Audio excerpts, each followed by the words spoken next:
विठाला विठाला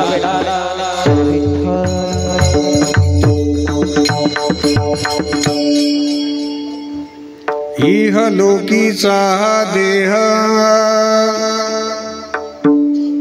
देव इच्छिता ती बाहे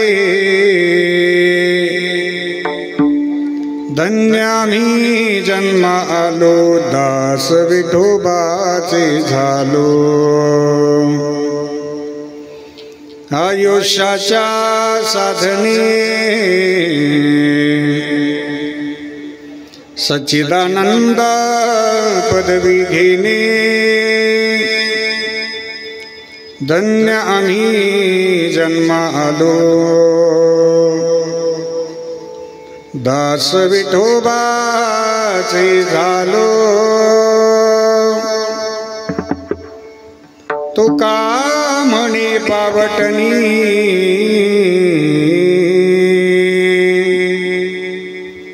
करू स्वर्गाची निशाणी धन्य आम्ही जन्मालो दास विठोबाचे झालो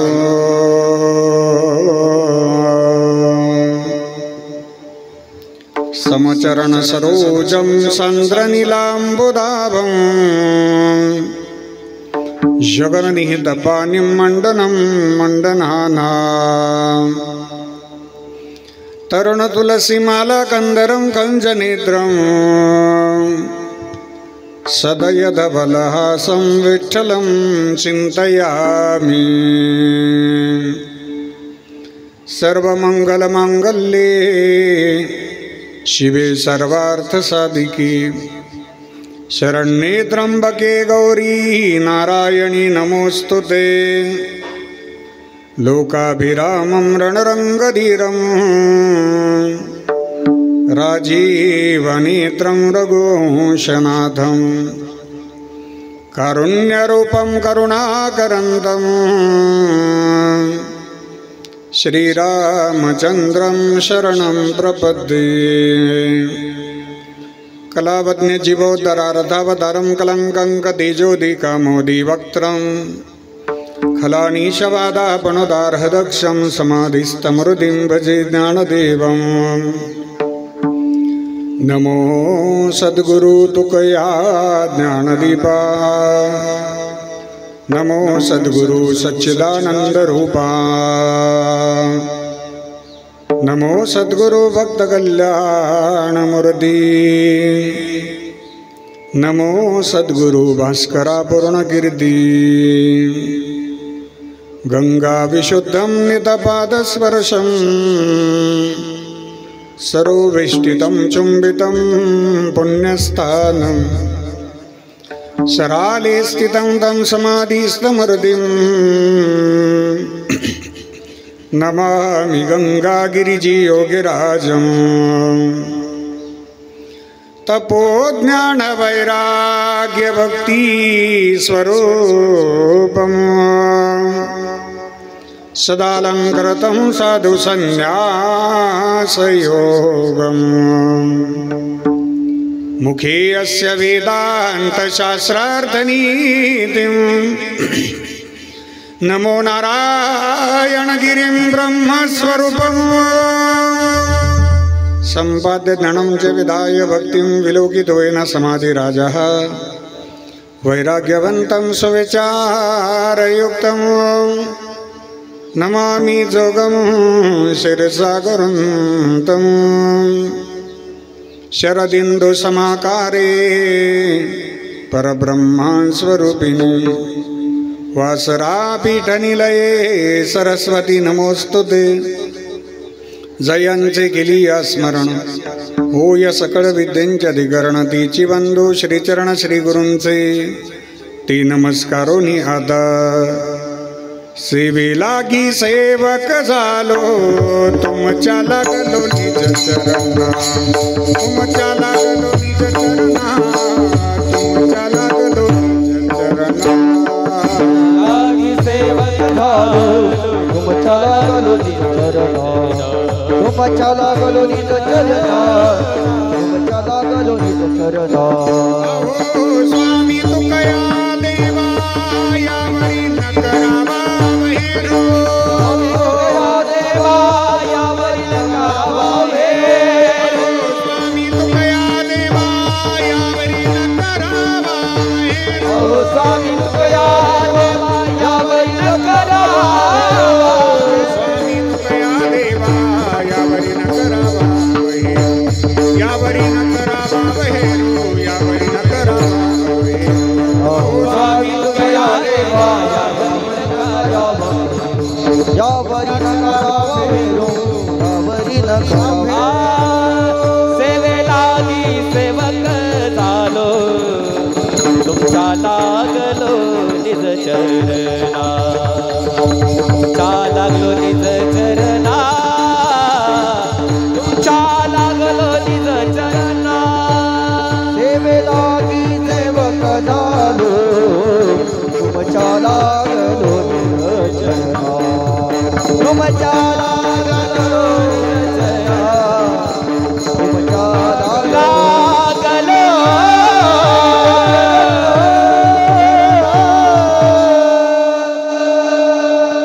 सेवेलागी सेवक झालो तुमच्या लागलो निज चरणा अहो स्वामी तुकया देवा यावरी न करावा अवहेरू इह लोकीचा हा देह देव इच्छिता ती पाहे धन्य आम्ही जन्म आलो दास विठोबाचे झालो। योगीराज सद्गुरु श्री गंगागिरीजी महाराज स्वानंद सुख निवासी नित्यस्मरणीय सद्गुरु श्री नारायणगिरीजी महाराज यांच्या अनंत कृपा आशीर्वादाने आपणा सर्वांचे श्रद्धास्थान महंत गुरुवर्य हिंदू धर्मरक्षक स्वामी रामगिरीजी महाराज पीठाधीश श्री क्षेत्र गोदावरी धाम बेट सरला यांच्या प्रेरणेने आशीर्वादाने लेंभे पाटील परिवाराच्या वतीनं स्वर्गीय पिताश्री मच्छिंद्र त्र्यंबकराव पाटील लेंभे यांचं प्रथम पुण्यस्मरण संपन्न होतं। समस्त लेंभे पाटील परिवाराच्या वतीनं हा पुण्यस्मरण विधी संपन्न करतायत मातोश्री निर्मलाताई मच्छिंद्र पाटील लेंभे, ज्ञानदेव सखारी पाटील लेंभे, अशोकराव त्र्यंबक पाटील लेंभे, प्रभाकर त्र्यंबकराव पाटील लेंभे, जनार्दन मच्छिंद्र पाटील लेंभे, गजेंद्र मच्छिंद्र पाटील लेंभे, छायाताई बाबासाहेब पाटील धमाले आणि समस्त लेंभे पाटील परिवार या परिवाराच्या वतीनं आजच्या संकीर्तन सेवेचा योग ज्यांच्या प्रेमास्तवाला ती आपल्या परिसरातील साऊंड सिस्टीम मधील अतिशय सुंदर आणि व्यवस्थित पद्धतीनं सेवा करणारं खूप मोठं नाव साई श्याम साऊंड सिस्टीमचे सर्व आदरणीय हरिभक्तीपरायण श्यामदादा कंसे पाटील यांनी ही सेवा माझ्यापर्यंत पोहोचवली। श्यामदादांची बेटामध्ये आपल्या परिसरामध्ये खूप चांगली सेवा आहे। परिसरातील अनेक गावातील अखंड हरिनाम सप्ताहामध्ये श्यामभाऊंची साऊंड व्यवस्था असते। श्री क्षेत्र बाप्तारा अखंड हरिनाम सप्ताहामध्ये सुद्धा श्यामदादाची साऊंड व्यवस्था असते।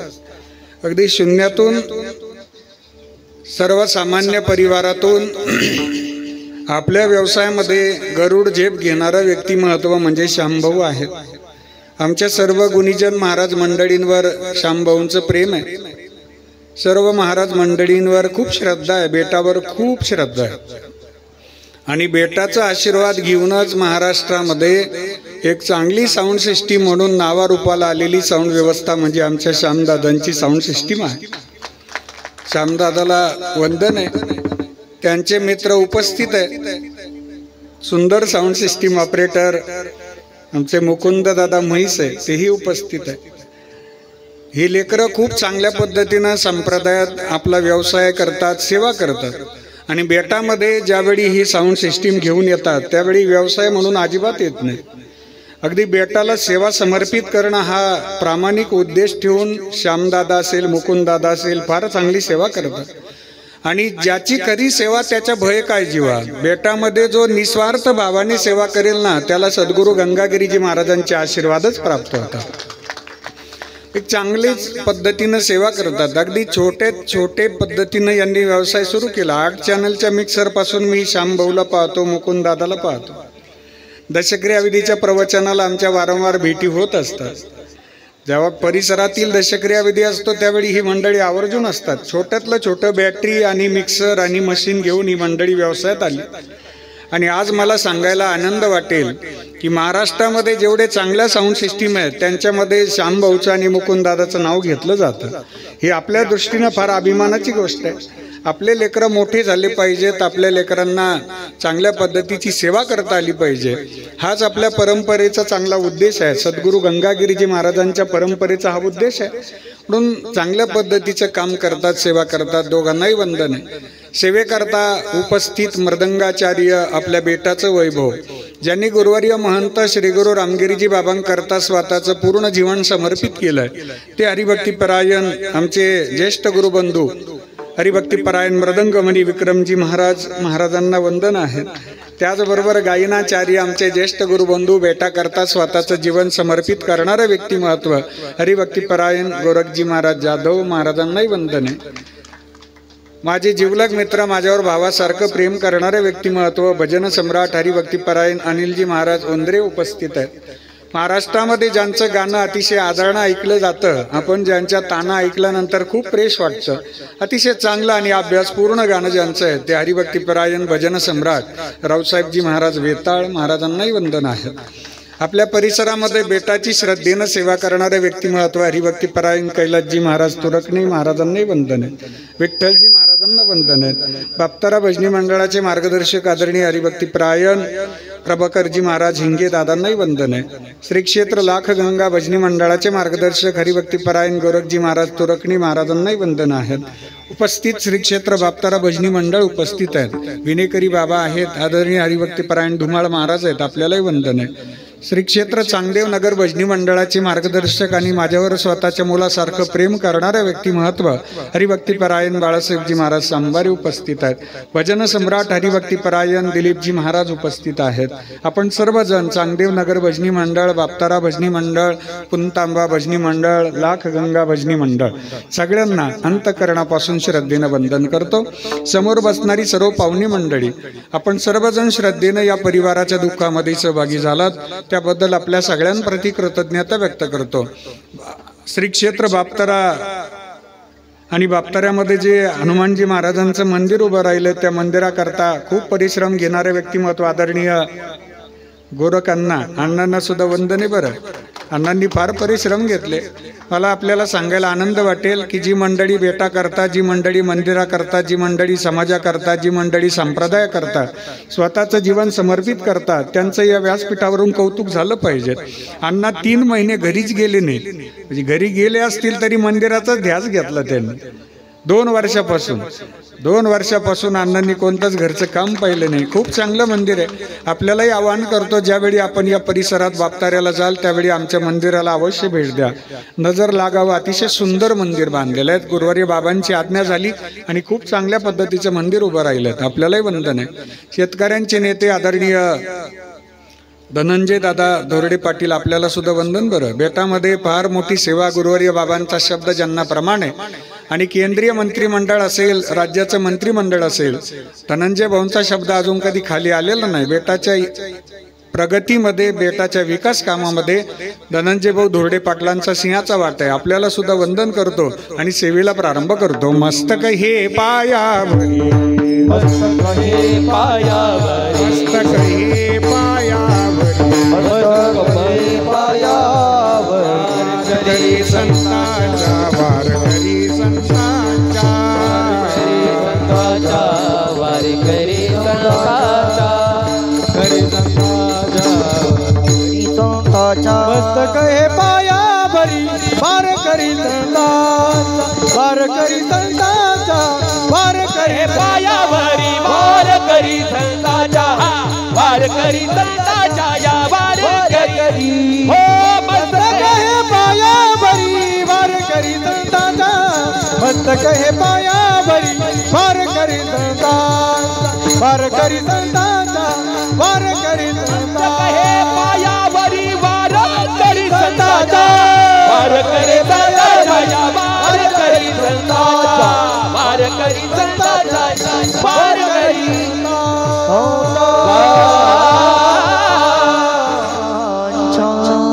स्वर्गीय मच्छिंद्र त्र्यंबकराव पाटील लेंभे यांचं प्रथम पुण्यस्मरण आहे. लेंभे पाटील परिवारामध्ये एक आधारवड व्यक्तिमत्व होऊन गेलं स्वर्गीय मच्छिंद्र दादा. आज आपल्याला त्यांच्या फोटोकडे पाहिल्यानंतर त्यांच्या स्वभावाची आठवण होते. आयुष्यभर प्रामाणिकपणे ज्यांनी कष्ट केले आणि या परिवाराची जडणघडण केली, या परिवाराच्या यशामध्ये स्वर्गीय मच्छिंद्र दादांचा सिंहाचा वाटा आहे. या फ्लेक्सवरती ज्या ओळी लिहिल्यात त्या त्यांच्या जीवनाशी एकरूप होणाऱ्या ओळी आहेत. फ्लेक्सवर त्यांच्याबद्दल ज्या ओळी लिहिल्या त्या आपल्याला सांगतो. कष्टानं केली होती आयुष्याची सुरुवात, सर्वांवरती फिरविला होता मायेचा हात, आज सुखाचे दिवस जवळ येताच या लेंभे पाटील परिवाराकडे फिरवली पाठ. परंतु लेंभे पाटील परिवार जन्मोजन्मी चातकाप्रमाणेच स्वर्गीय मच्छिंद्र दादांची पाहतोय वाट. ज्यांनी आयुष्य या परिवाराकरता वेचले, चंदना परी देह झिजविला, कष्टातून वसंत बहरला, नाही उरली साथ आम्हाला, आठवण येते क्षणाक्षणाला. आपल्या घरातील वडीलधारे महात्मे, आपल्या घरातील सदस्य यांचं आपल्या जीवनातलं जे योगदान असतं त्याचं शब्दात वर्णन करता येणार नाही. घरातील आई हे पालनीय तत्व आहेत आणि घरातील वडील हे संरक्षणीय तत्व आहेत. घरातील हे दोन्ही स्तंभ आहेत. आईचा घरातील त्याग खूप मोठा असतो, वडिलांचाही घरातील त्याग खूप मोठा असतो. आईची भूमिका काय असते आई झाल्यावर कळतं आणि वडिलांची भूमिका काय असते वडील झाल्यावर कळतं. माझ्या माता बहिणी समोर बसलेल्या आहेत. आपण जर त्यांना सहज एक प्रश्न विचारला की घरात आपण स्वयंपाक बनवतात, स्वयंपाक बनवल्यानंतर सगळ्यात पहिले जेवणाचा अधिकार कोणाचा? ज्यांनी स्वयंपाक बनवला त्यांचा का जे खुर्च्या टाकून बसले त्यांचा? ज्यांनी स्वयंपाक बनवला त्यांचा सगळ्यात पहिले जेवणाचा अधिकार असावा. परंतु गोरखांना आमच्या माता बहिणी सगळ्यात पहिले जेवत नाहीत. घरातील जेवढे सदस्य असतील त्यांना म्हणतात गरम गरम स्वयंपाक चालू आहे, तुम्ही एकदा पोटभर जेवण करून घ्या, दिवसभर तुम्ही तुमचे कामं एकदाचे 2 जेवण करून घ्या बरं. हा फार मोठा त्याग आहे की आपण बनवलेला स्वयंपाक हा कोणाची तरी तृप्ती करणारा असावा. हा उदात्त हेतू ठेवून आमच्या माता बहिणी स्वयंपाक बनवतात आणि त्यांनी बनवलेला स्वयंपाक, त्यांनी बनवलेलं मिष्टान्न दिलीप महाराज बऱ्याचदा जेवणाला त्यांच्या पंक्तीला शिल्लकही राहत नाही. उदाहरणार्थ आंबारस बनवला किंवा शेवयाची खीर बनवली किंवा जिलेबी बनवली किंवा गुलाबजाम बनवले, आम्ही पुरुष मंडळी एकमेकांना आग्रह करून करून ते गोड पदार्थ खाऊ घालतो आणि त्यांच्या पंक्तीला ते पदार्थ शिल्लक राहत नाहीत. मग ज्यावेळी ते विठ्ठल महाराज त्या माता बहिणींच्या अजून स्वयंपाकघरातून कधीच तक्रार आलेली नाही. गरम गरम पिठलं भाकरी खाऊन तृप्तीचा ढेकर देतात त्या आमच्या भारतीय माता असतात. म्हणून तर या भारत देशाला भारत माता म्हणतात. अनेक देश आपण पाहतो कोणत्याही देशाला माता म्हणत नाही किंवा माता म्हटलं तरी तो मॅच होणारा शब्द नाही आहे. फक्त भारत मातेला भारत माता हा शब्द मॅच होतो. त्याचं कारण माझ्या माता बहिणींकडे असणारा एक अलंकार आहे की जो जन्मतःच त्यांनी परिधान केलेला आहे. जन्म झाला की एक अलंकार त्या परिधान करतात. त्या अलंकाराचं नाव आहे मर्यादा. जन्म झाला वडिलांची मर्यादा, विवाह झाला मालकाची मर्यादा, शेवटच्या श्वासापर्यंत कुलधर्म कुलाचाराच्या मर्यादेत राहतात. आदी भगवती सीता माता एका राजाची कन्या होती, एका राजाची पत्नी होती, एका राजाची सून होती. 3 राजांचं वैभव पदरी असताना देखील पती राजांबरोबर अनवाणी फिरल्या पण कधी तक्रार केली नाही. याला मर्यादा म्हणतात. आपल्या घरातील कुलधर्म कुलाचार शेवटच्या श्वासापर्यंत माता बहिणी जपतात. याला भारतीय माता म्हणतात. Who is Indian mother, who is Indian mother. सदैव डोक्यावर पदर, आलेल्या अतिथीचा आदर, सासू सासऱ्याची कदर, पती सेवेशी सादर. दिस इज कॉल्ड इंडियन मदर. हीच भारतीय माता आहे. म्हणून माझ्या माता बहिणींच्या घरातील त्याग खूप मोठा आहे. म्हणून तर वेदानं पहिल्या पूजेचा मान दिला मातृदेवो भव. दुसरा त्याग आहे माझ्या पितृवर्गाचा. स्वर्गीय मच्छिंद्र दादांनी या परिवाराकरता स्वतःचं जीवन समर्पित केलं. वडिलांची भूमिका काय असते वडील झाल्यावर कळतं. आपल्या घरामध्ये वडीलधाऱ्यांची भूमिका फार महत्त्वाची असतात. प्रपंचामध्ये येणारे सगळे सुखदुःखाचे प्रसंग स्वतः सहन करतात आणि परिवाराला समाधानी ठेवतात. ते घरातील वडील असतात. वडील हे वडील झाल्यावर कळतात काय वडिलांची भूमिका आहे. 2 वेळच्या पोटाची काळजी घेते ती आई असते आणि आयुष्यभराच्या आमच्या पोटाची काळजी घेतात ते वडील असतात. हो, आयुष्यभर आमच्या समाधानाकरता स्वतःचं जीवन समर्पित करतात ते वडील असतात. जोपर्यंत घरामध्ये वडील आहेत ना तोपर्यंत कोणीही पाप्याची आपल्या घराकडे वाईट नजर करून पाहण्याची हिंमत सुद्धा होत नाही. माता बहिणींना सांगेल मी आपल्याला, ज्या दिवशी आपले वडील जातील ना त्या दिवशी आपली माहेरची वाट संपली म्हणून समजा. लेक जर माहेरला आली ना बाबा दादा तर वडील त्या लेखी करता ज्यावेळी ती सासरला निघते ना, तिचं परत मूळ असतं ना, त्यावेळी तिची पिशवी कधीच रिकामी जाऊ देत नाही. ते वडील असतात, धावत पळत जातात, पटकन शेतातून भाजीपाला आणतात, बाजारातून भाजीपाला आणतात, कडधान्य आणतात, हे पिशवी गच्चून भरून लेकीच्या हातात देतात. लेक म्हणते, अहो बाबा, माझ्या घरी सगळे, तुम्ही कशाला धावपळ करता एवढी? पण लेकी करता. वडिलांचं एक वाक्य असतं, पोरी, अरे तुझा हक्कच आहे, तुझं माहेरच आहे, अरे तुला कोट्यावधी रुपयात समाधान मिळणार नाही, एवढं समाधान या बापानं दिलेल्या पिशवीमध्ये मिळणार आहेत.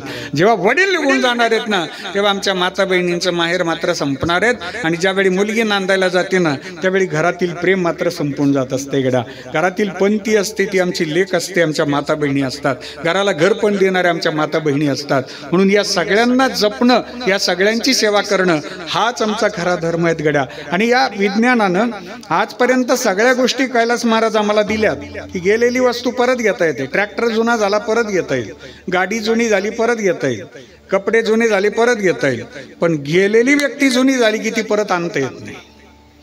आपण गुगलला म्हणू, बरं दे आमचे आई वडील गेलेत जरा स्वर्गाघरी, दे बरं पाठवून आमचे आजी आजोबा गेलेत, नाही देता येत. आपण फार तर फार देवाकडे विनंती करू शकतो ना, की हे प्रभू, आमच्या आई वडिलांना, आमच्या आजोबांना, आमच्या माता बहिणींना ते जिथं असतील तुझ्या पायाजवळ त्यांना चांगली जागा दे. कारण घरातील मुख्य स्तंभ जर कोण असतील तर ते आई वडील असतात. वडिलांची अख्खीच्या अख्खं स्वतःचं जीवन ते लेकरांकरता समर्पित करतात, पण कधी श्रेय स्वतःकडे घेत नाही.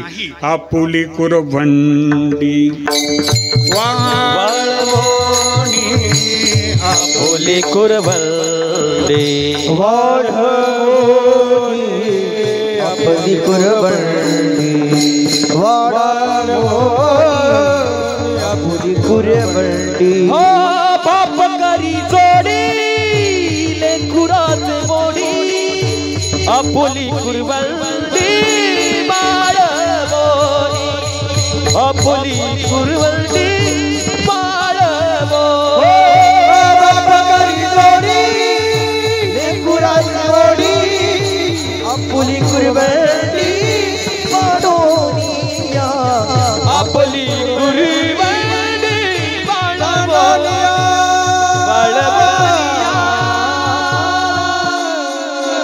आयुष्यभर लेकरांकरता वडील झिजत असतात, पण कधी श्रेय घेतात का? अण्णा जर लेकरांना वडिलांनी मोठं केलं, उदाहरणार्थ क्लास 1 ऑफिसर झाला मुलगा, तर मुलगा स्वतःची कार्ड छापतो, पण मुलाचे वडील कधी कार्ड छापतात का? मी क्लास 1 ऑफिसरचा बाप आहे, हे माझं कार्ड राहू द्या, असं म्हणत नाही. वडील म्हणतात त्यांचे परिश्रम आहेत, त्यांनी कष्ट घेतले, ते मोठं झालेत, लेकी बाडी सुखी झाल्या, लेकरं सुखी झाले, हाच बेटाचा आशीर्वाद आपल्याला मिळाला, यात समाधान मानतात ते वडील असतात. आज लिंबे पाटील परिवाराचे वडील गेलेत, स्वर्गीय मच्छिंद्र दादा. हे जिथं असतील त्यांना आपण विनंती करूयात की आकाशामध्ये जाणारे अनेक वाहन आपण पाहतो, त्यातलं एक सोपं वाहन म्हणजे पतंग आकाशात जातो ना, त्या पतंगाच्या हाती आपण सहज निरोप पाठवू. पतंगा पतंगा पतंगा आता तू थांबशील का? पतंगा पतंगा पतंगा आता तू थांबशील का? वडील माझे देवा घरी निरोप तू देशील का? आम्हा नाही जगी बाप, आम्ही काय केले पाप. तळहाताचा तुम्ही पाळणा केला, प्रीतीचा तो दीप दाबिला, सुखाचा तो दिवस पाहण्यावया बाप माझा हरवला,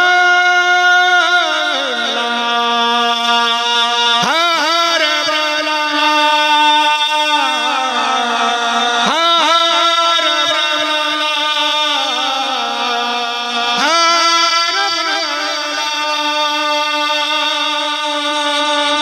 जगी ऐसा बाप भावा त्याचा वंश मुक्ती सजावा होत ऐसे हरले पाप ज्ञान देव माय बाप ज्ञान देव माय बाप ज्ञान देव माय बाप पतंगा पतंगा पतंगा आता तू थांबशील का वडील माझे देवा घरी निरोप तू देशील का निरोप तू देशील का निरोप तू देशील का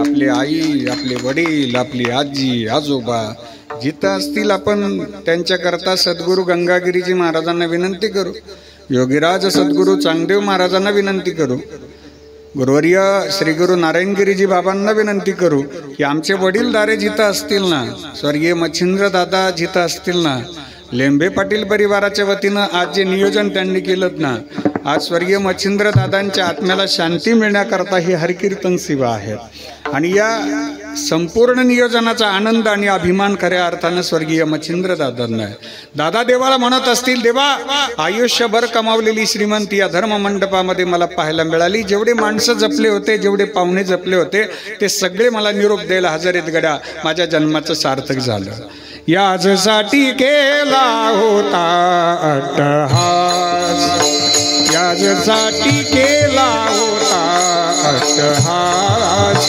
याजसाठी केला होता याजसाठी केला होता याजसाठी केला होता अट्टहास शेवटचा दिस घोड भावा शेवटचा दिस घोड भावा आता निश्चिंतीने आता निश्चिंतीने पावलो तुला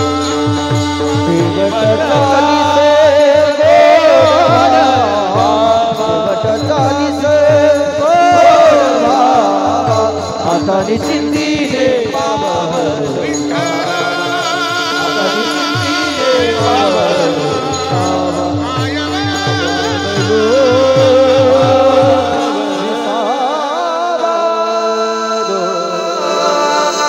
समारोप गोड झाला पाहिजे याकरता कीर्तन व्हावं भजन व्हावं प्रवचन व्हावं आपल्याही समारोपाला कीर्तन व्हावं भजन व्हावं हीच विनंती आहे देवाला आपली अंतकालेच मामेव स्मरण मुक्त्वा कलेवरम यत्प्रयाति समद्भावम याति नस्तत्र संशयः श्रीमद भगवद्गीतेच्या 8व्या अध्यायातील 5व्या क्रमांकाचा श्लोक आहे अंतकाळी भगवंताच्या भजनातनं आमच्या जीवनातला समारोप हा गोड होत असतो गड्या अंतकाली ज्याचे नाम आले मुखा तुका म्हणे सुखा पार नाही तरले तरती हा भरवसा नामधारकांचा ठसा त्यांची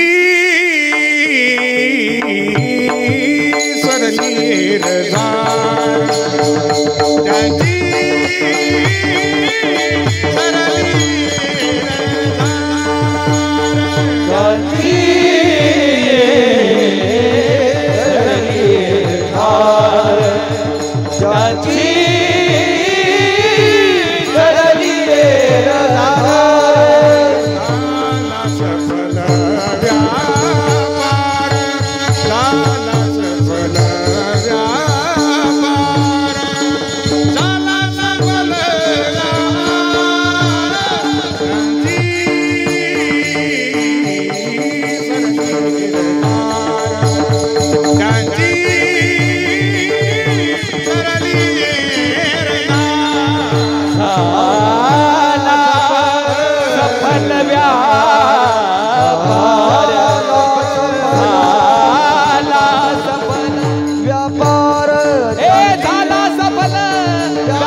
झाला सफल व्यापाराची सरली येरदार झाला सफल व्यापार झाला सफल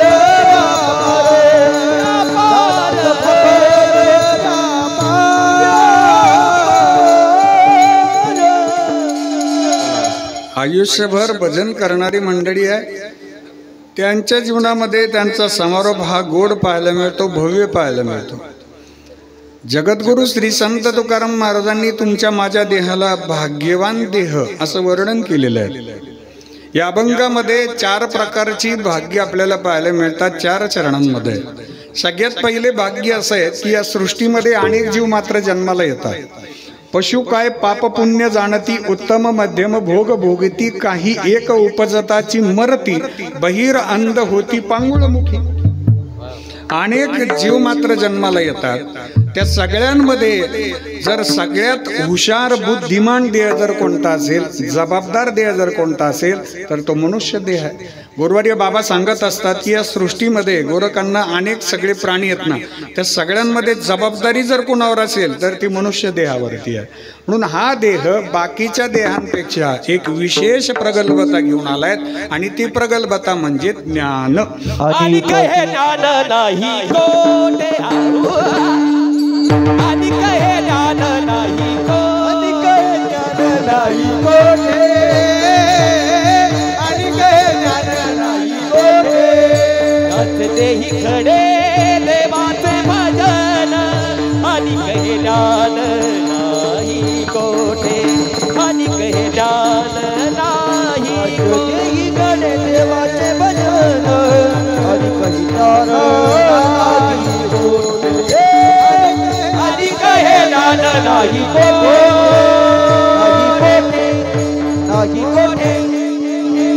भजनी मंडळ फार जोरात येतात. रस्सिकेचे कीर्तनामध्ये आहे गोळीसारखं प्रमाण पाहिजे. एक एकावनी बळी रे.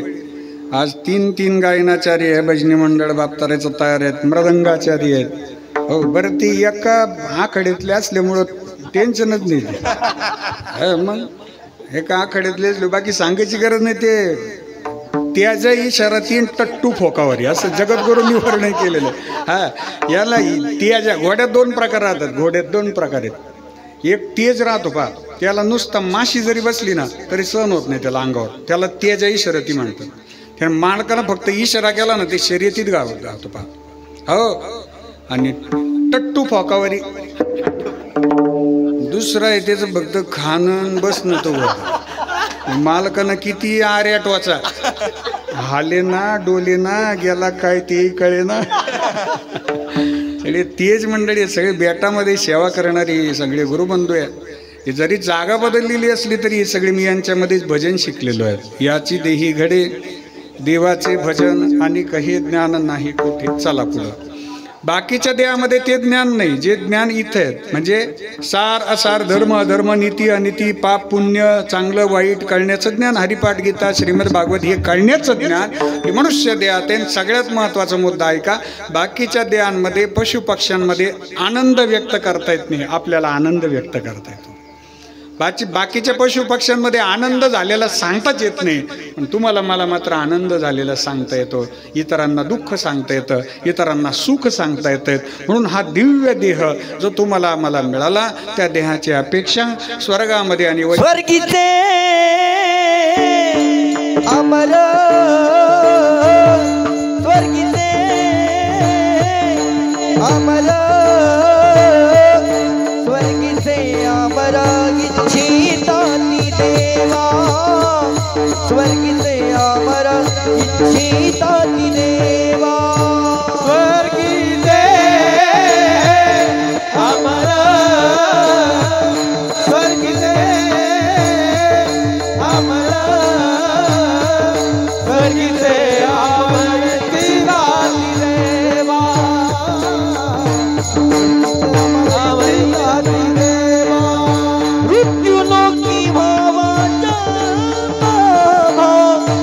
मृत्युलोकी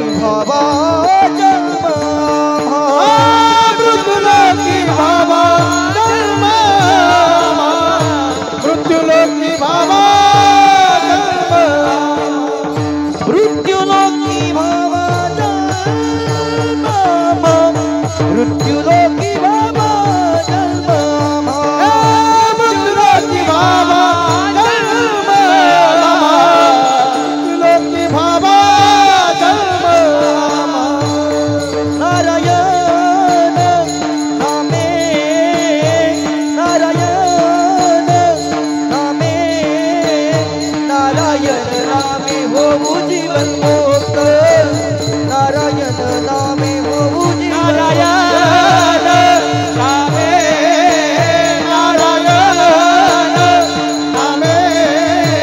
नारायण नामे होऊ जीवन नारायण नामे होऊ जीवन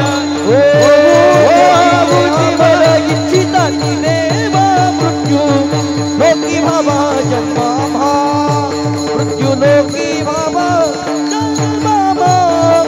मृत्यू लोकी भावा जन्म मृत्यू लोकी भावा जन्म मृत्यू लोकी भावा जन्म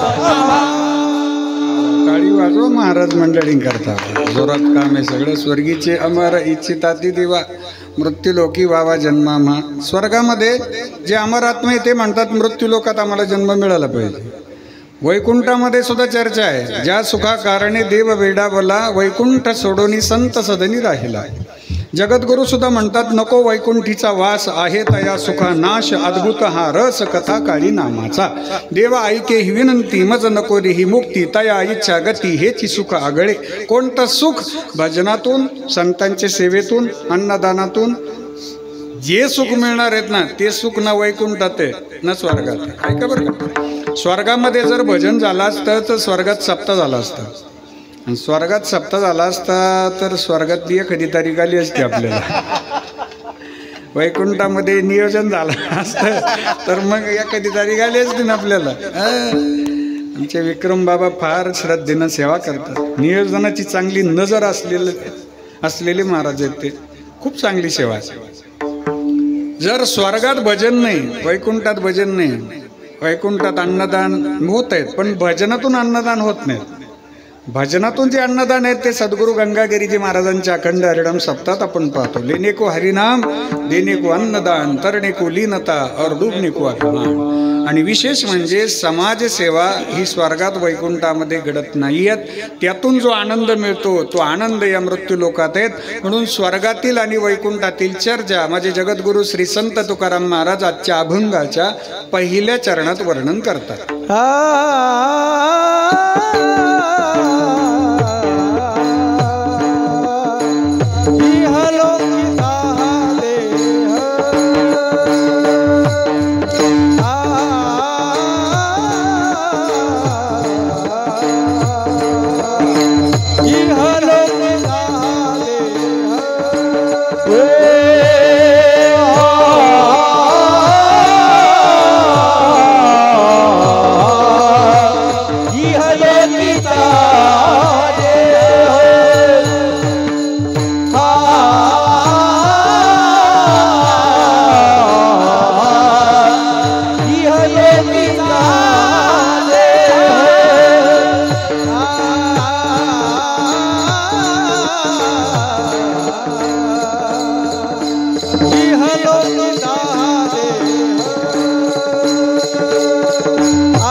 देव इच्छिता ती पाहे देव इच्छिता ती पाहे इच्छिता ती पाहे इच्छिता ती पाहे टाळी वाजवा महाराजांकरता एकदा जोरात इह लोकीचा हा देह देव इच्छिता ती पाहे आजचा अभंग आहे त्यातलं पहिलं चरण आहे हा देह देवाला इच्छा आहे आम्हाला मिळावा का इच्छा आहे देवाला देह मिळाले नाही आहेत का वैकुंठामध्ये देवाला देह मिळाला परंतु वैकुंठामध्ये देह मिळून उपयोग नाही कारण तिथं भजन घडत नाहीत म्हणून जगद्गुरूंनी वैकुंठ नाकारलं भगवंताने सुद्धा वैकुंठ नाकारलेले आहेत नावडे वैकुंठ शेषाचे शयन वैष्णव सदन आवडले वारकऱ्याच्या घरी त्याला आवडते हो वैकुंठ सोडून तो गोकुळात आलात परमात्मा आणि म्हणून भगवान परमात्म्याची इच्छा आहे हा देह आम्हाला मिळावा हा दिव्य देह आहे पण या देहामध्ये एक वैशिष्ट्य असं आहे की तो जन्माला आला की लगेच त्याचा मृत्यूचा प्रवास सुरू होतो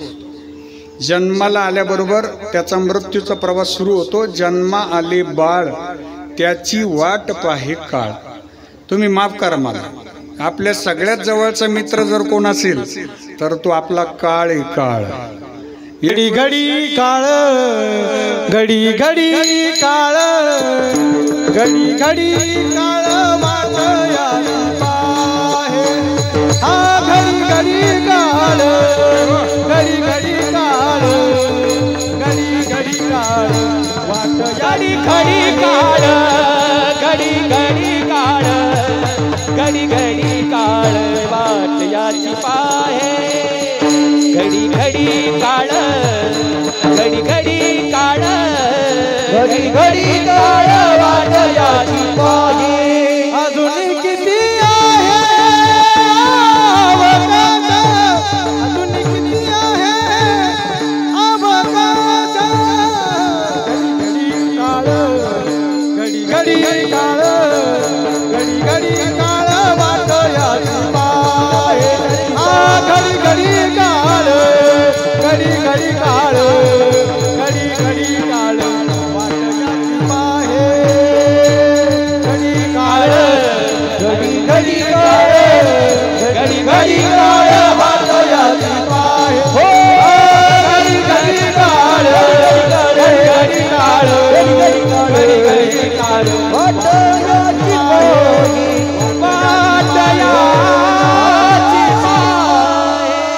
पाहे गोड प्रमाण दिलं जोरात टाळी वाजवा बरं एकदम करता आमच्या सगळ्यात जवळचा मित्र काळ आहे घडी घडी काळ वाटयाची पाहे अजूनही किती आहे अवकाश आणि तो काय करतो तो किती दिवस आम्ही जगलो त्याचा विचार नाही करीत तो शिल्लक किती राहिले तेवढंच पाहतो जगले कसे किती काळाला त्याचं घेणं देणं नाही पण किती शिल्लक राहिलं तेवढं मात्र मोजतो ऐका बरं का जन्माला येताना दोन गोष्टी आमच्या बरोबर आहे एक श्वास बरोबर आहे दुसरे घास बरोबर आहे एखाद्याचं आयुष्य 60 वर्षांचं आहे आणि त्याचा जन्म झाला की जन्म झाल्याबरोबर काळाबरोबर त्याची KYC होते KYC KYC आहे लक्षात तुमच्या काळाबरोबर त्याची KYC होते ती लाईफ टाईम असते शेवटच्या श्वासापर्यंत त्याचा पहिला वाढदिवस झाला ना की काळाच्या मशीनला त्याचं नाव अपलोड असतं आणि त्याचं रीडिंग पडतं 59 दुसरा वाढदिवस झाला ना तर काळाच्या मशीनला रीडिंग पडतं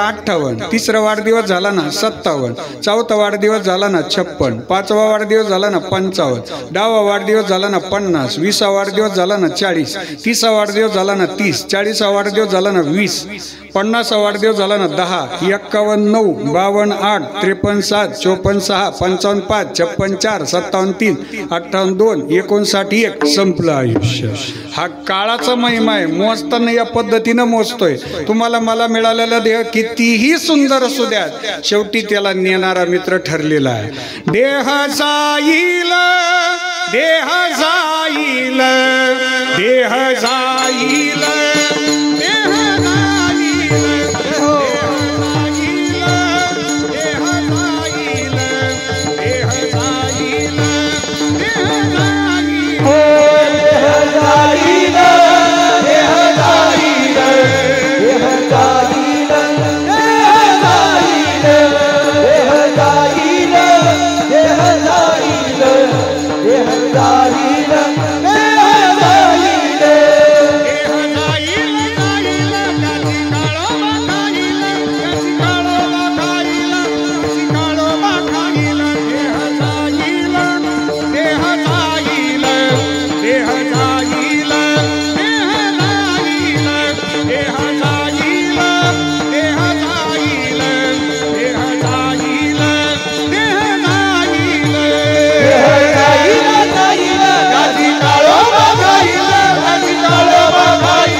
जाणार. आणि हे प्रमाणात म्हटलं की थोडा आनंद मिळतो आपल्याला, दुसरं काय नाही. लक्षात आलं असेल त्यांना धन्यवाद आहे.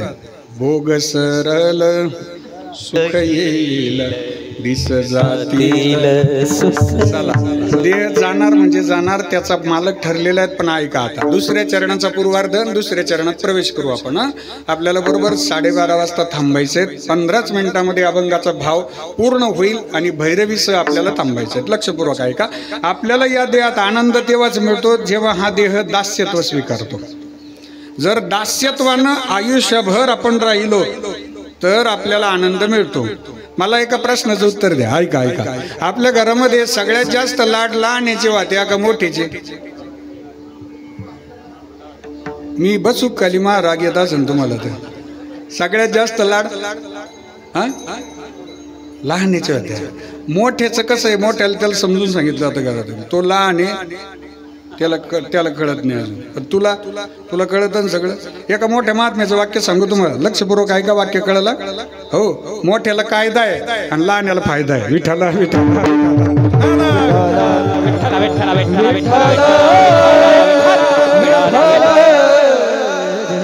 लहान व्हायचं म्हणजे काय? लहान म्हणजे भगवंताचं दास व्हायचं. गुरुवर्य नारायणगिरीजी महाराजांचं सेवक व्हायचं. त्यांच्या पायाची सेवा करायची आपल्याला. गुरुवर्य रामगिरीजी बाबांच्या पायाची सेवा करायची. आयुष्यभर आपण भेटाच्या सेवेत राहिलो, भगवान पांडुरंगाचा वारकरी म्हणून जगलो ना, तर त्याच्यासारखी धन्यता दुसरी कोणतीच नाही. ऐका. जन्माला येणं आपल्या हातात नव्हतं, कुठं जन्माला येणार आहे?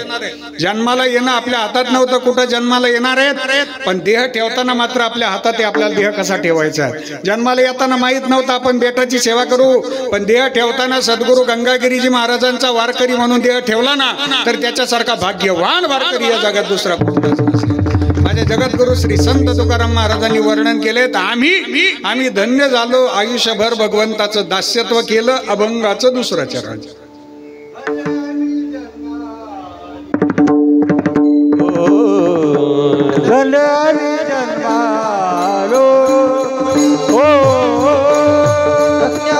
जन्म आलो आलो धन्यानी जन्म आलो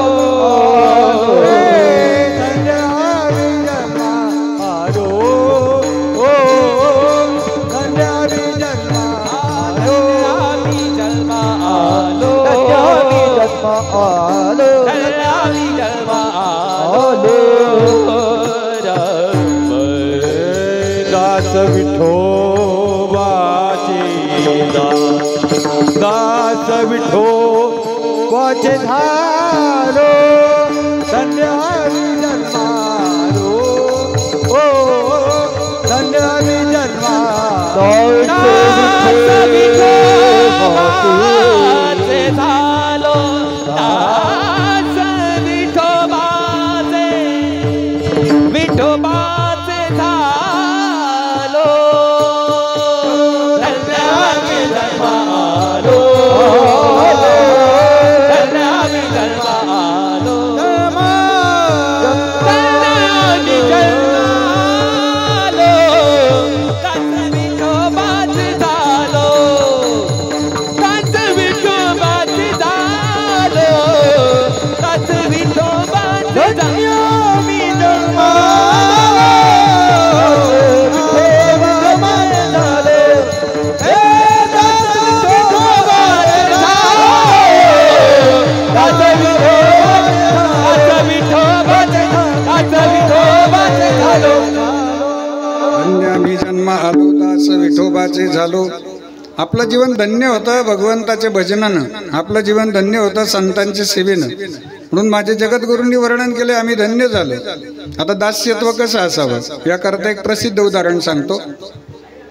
कौरव आणि पांडव यांचं युद्ध ठरलं. भगवंताने मध्यस्थी केली. मध्यस्थी काही सफल झाली नाही. भगवंतांनी निर्णय घेतला, मलाही युद्धामध्ये सहभागी व्हायचंय. माझं एका बाजूने सैन्य असेल, दुसऱ्या बाजूने मी असेल स्वतः, पण मला हातामध्ये शस्त्र घेण्याची परवानगी नाही. हिताच्या 4-2 गोष्टी फक्त मी सांगेन. उद्या पहाटे जो सगळ्यात लवकर येईल त्याला मागण्याची संधी असेल. कौरव आणि पांडव या दोघांनाही सूचना दिली गेली. उद्या पहाटे जो सगळ्यात पहिले येईल त्याला सगळ्यात पहिले मागण्याचा अधिकार. सैन्य मागायचं का देव मागायचे? दुर्योधन रात्रभर झोपलाच नाही. पहाटे 3:30ला ब्रह्ममुहूर्तावरती भगवंताच्या जवळ आला आणि येऊन बसला. भगवंत झोपले. भगवंत घरी झोपलेले नव्हतेच, पण दुर्योधन आल्याबरोबर त्यांनी झोपेचं सोंग घेतलं. आता जे खरंच झोपले ते उठले असते. दुर्योधन जोरजोरात खोकायला लागला. मी आलो बा, याची चावल व्हावी देवाला, मी आलो बा, देवाला कळलं पाहिजेत ना. मग आवाज देऊन तर काय उठवता येईना, पण मग खोकल्यासारखं करायला लागला. पण भगवंत येते, त्यांनी झोपेचं सोंग घेऊन टाकलं. ते काय उठेना. ते वाट पाहत होते खरी अर्जुनाची. देव सगळ्यांनाच आवडतो, पण देवाला आवडणाऱ्या भक्तांमध्ये अर्जुनाचा समावेश आहे.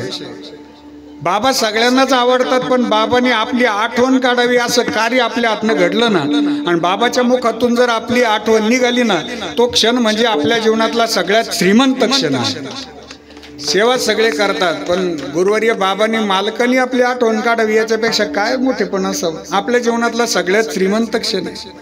अंतःकरणपूर्वक श्रद्धेनं भजन करणारे आमचे अर्जुन जी आहे, ती आर्तता त्या भजनामध्ये असायची. अर्जुनाच्या भजनामध्ये ती आर्तता आहे. अंधेरों की नगरी से कैसे मैं पार जाऊं, श्याम अब लेने आजा, हौसला हार न जाऊं. ओ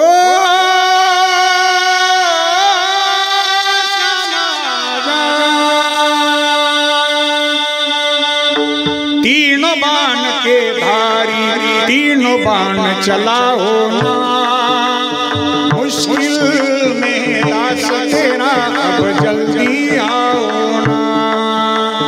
तीनों बाण के धारी, तीनों बाण चलाओ ना, मुश्किल में दास तेरा अब जल्दी आओ ना. हारे के सहारे मेरी, हारे के सहारे, हारे के सहारे मेरी हार हराओ ना. तीनों बाण के धारी, तीनों बाण चलाओ ना, मुश्किल में दास तेरा अब जल्दी आओ ना. तूफानों ने लिया मुझे राह नजर न आवे, तुम बिन कौन मेरा जो मेरी बाह पकड़ ले जावे. भटक रहा होने बाबा, भटक रहा होने बाबा, पार लगाओ ना.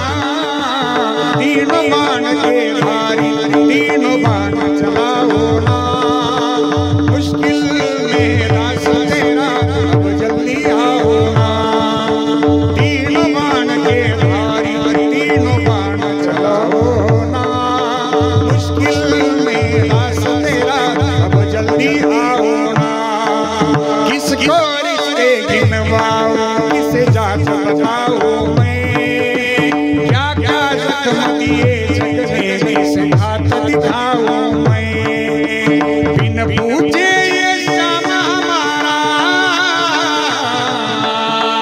बिन पूछे ये श्याम हमारा कष्ट मिटाओ ना. तीनों बाण के धारी, तीनों बाण चलाओ ना, मुश्किल में दास तेरा अब जल्दी आओ ना. तीनों बाण के धारी, तीनों बाण चलाओ ना, मुश्किल में दास तेरा अब जल्दी आओ ना. अनजानी नगरी में सब अनजाने लगते हैं, हम तो तेरी याद में रो रो रोते जगते हैं. अनजानी नगरी में सब अनजाने लगते हैं, हम तो तेरी याद में रो रो रोते जगते हैं. बहता आँखों से बाबा, बहता आँखों से बाबा नीर तमाओ ना. तीनों बाण के धारी, तीनों बाण चलाओ ना, मुश्किल में दास तेरा अब जल्दी आओ ना. तीनों बाण के धारी, तीनों बाण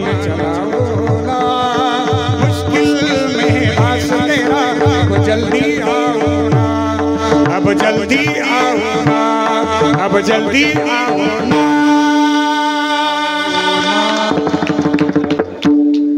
भगवान परमात्म्याविषयीची आर्तता काटूश्याम बाबांचं भजन आहे, राजस्थानी भजन आहे. काटूश्याम बाबांचं भजन सध्याचा फार मोठा ट्रेंड आहे. ते भजन श्रद्धेनं असावं, प्रसन्न असावं. माणसाला पाहिलं की फ्रेश वाटलं पाहिजे, माणसाला पाहिलं रोग उदास नाही वाटलं पाहिजे. काही माणसांना पाहिलं का असं वाटतं घरी जाऊन फ्रेश होऊन यावं. आपल्याला पाहिलं की माणूस फ्रेश झाला पाहिजे, आपल्याला पाहिल्यावर माणूस फ्रेश होऊन नाही आला पाहिजे. प्रसन्नता हीच आपल्या परमार्थाचं यश आहे.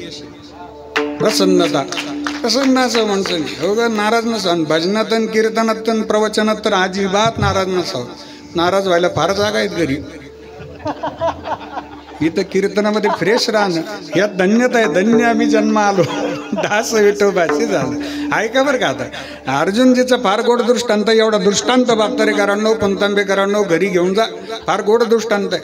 म्हणजे अर्जुन आलेच 6 वाजता, दुर्योधन आलाच 3:30ला. अर्जुन आल्याबरोबर देवाचं दर्शन घेतो. देवाचं दर्शन घेतल्याबरोबर देवाला जाग येते आणि डोळे उघडून पाहतात. अर्जुना कधी आलास? दुर्योधन बसलेला आहे डोक्याजवळ. देवा मी 3:30ला जेवली. मला विचारा तुम्ही, मला सांगा माणसाने पायाजवळ बसावं का डोक्याजवळ बसावं?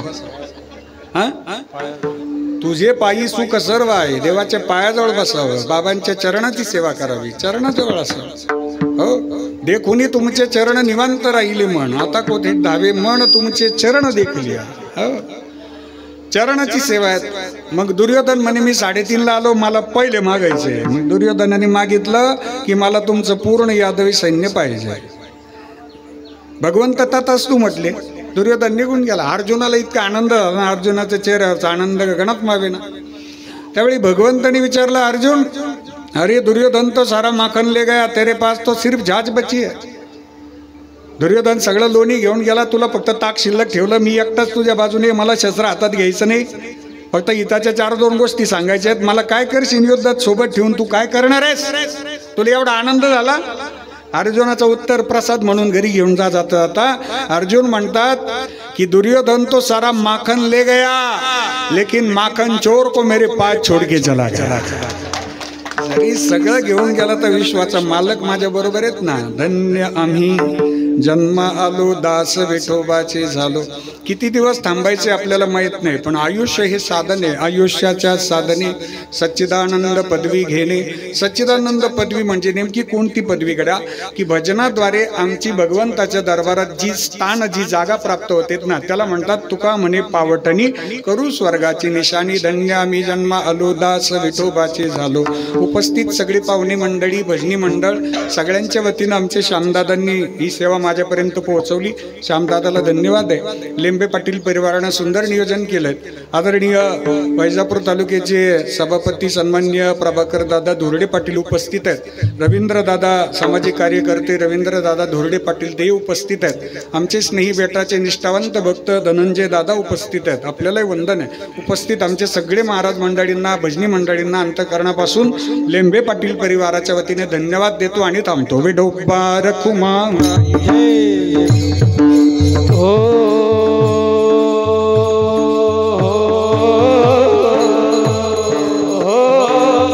विठोबा जय जय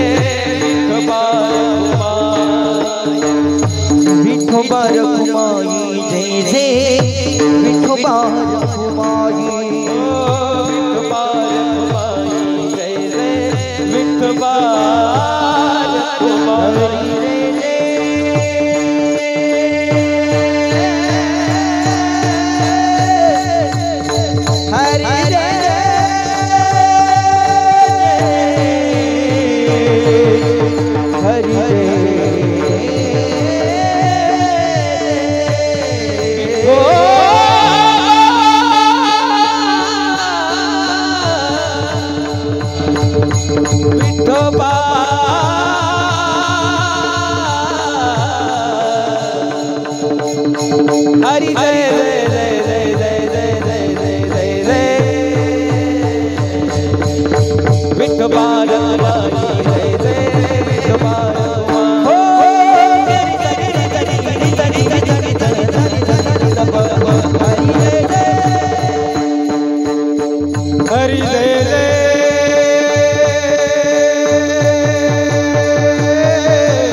गंगागिरी बाबा माझे गंगागिरी बाबा गंगागिरी बाबा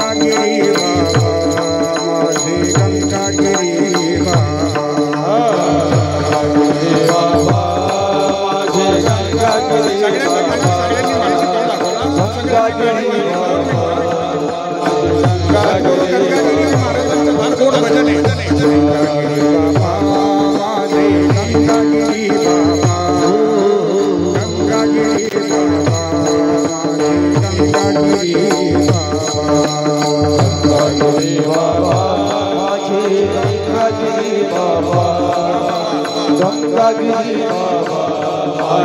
गंगागिरी बाबा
महाराज तुम्ही सिद्ध करा क्षमा अपराध महाराज तुम्ही सिद्ध ज्ञानदेव तुकाराम तुकाराम तुकाराम तुकाराम कुंडली केवलारी विठ्ठल श्री ज्ञानदेव तुकाराम सद्गुरु गंगागिरी महाराज की जय। सद्गुरु नारायण महाराज हरिनाथ भगवान की जय। योगीराज सांगदेव महाराज की जय।